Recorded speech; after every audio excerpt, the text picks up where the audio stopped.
one. So after Spyro Hero's Tale is the next entry is Spyro A New Beginning. Legend of Spyro A New Beginning. I will say this. He does look a lot different than the original trilogy and Angry Dragonfly and, well, A Hero's Tale. And I will say, Elijah Wood nailed it for Spyro. He has an amazing... I like his voice. It's iconic, and like Frodo, and what else did Elijah Wood play? He also played Wolford too. I think this is before it. This one is a lot different than the others. It's more like Spyro Hero's Tale, but more. It's more like more open world, and you still can't fly. Not until Dawn of the Dragons you can fly, but still.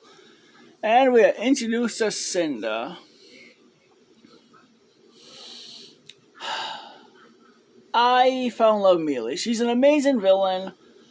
And Spock should actually talk now and not be, like, bizzing all the time like he did in other Spyro games. I'm also going to be talking about Eternal Night, as I do not have that one.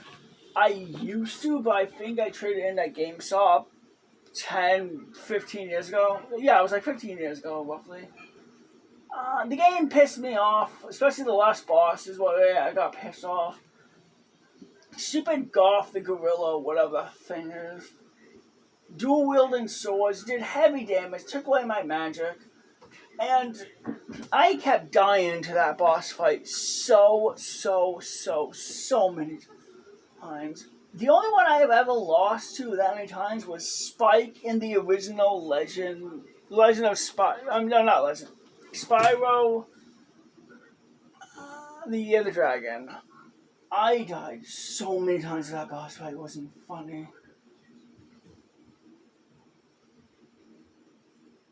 His probably pissed me off more because Goth's range is disgusting. It's very easy for him to hit you, and it only takes a few hits to be dead. Max out health, he still does heavy damage where he depletes roughly 30 to 50% of your health gone. God. But you can unlock Dark Spyro, so that's cool. This one you can do combos and you can learn other breaths. Well, that's not new. You can ever since Year of the Dragon. Actually, since the second game you can breathe other breaths. Well, those were power-ups. You could breathe Acid Breath in the final boss of Ripto. What else? Now, there was going to be a Legend of Spyro movie, but it got canned. I would love to see a Spyro movie 2025, 2026.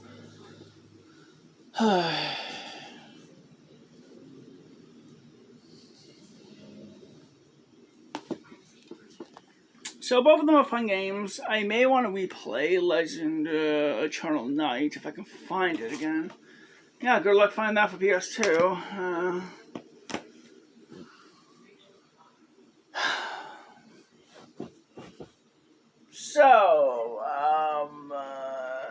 You can breathe electricity, ice, earth, and fire in this. You can't unlock the Aether Breath not until the second game.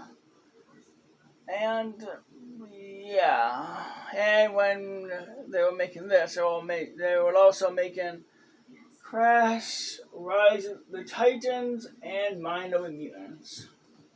Crash of the Titans and Mind of the Mutants. A little disappointed they didn't make a third Crash game, but whatever.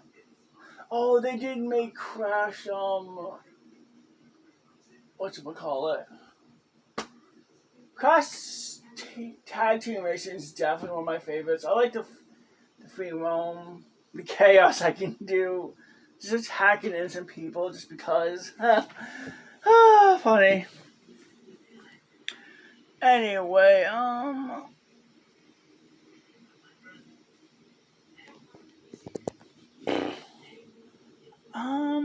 I still enjoy this one. Any complaints? They created like a new timeline, a new story for Spyro.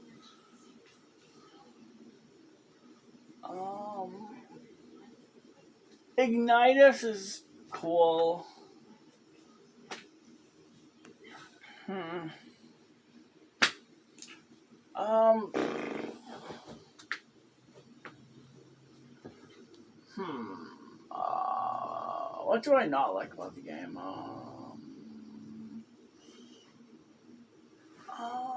Not much. The game is so solid.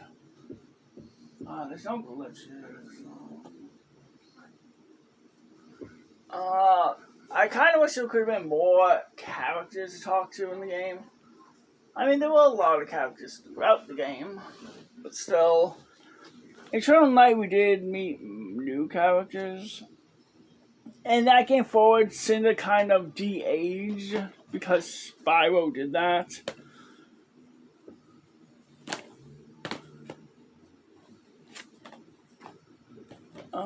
And then she became a love interest, which is kind of weird. How old is Cinder?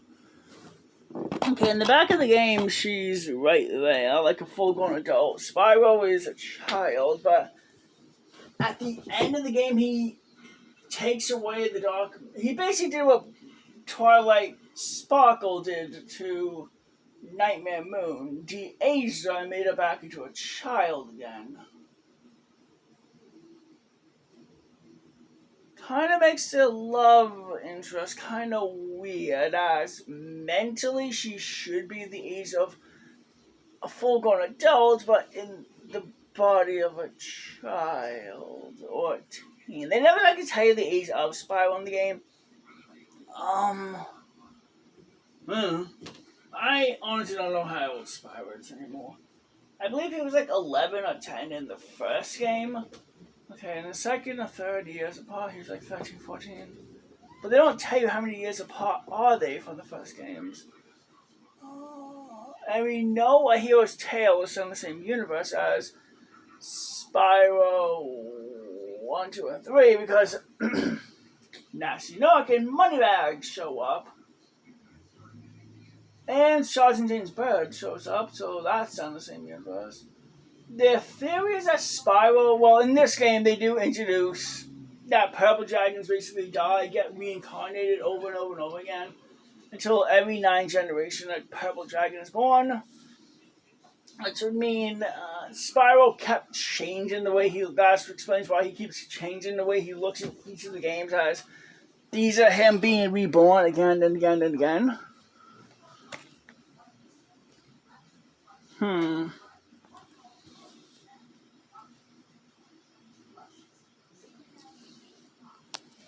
I am glad they did have a Cinder Easter egg in the Reignited trilogy.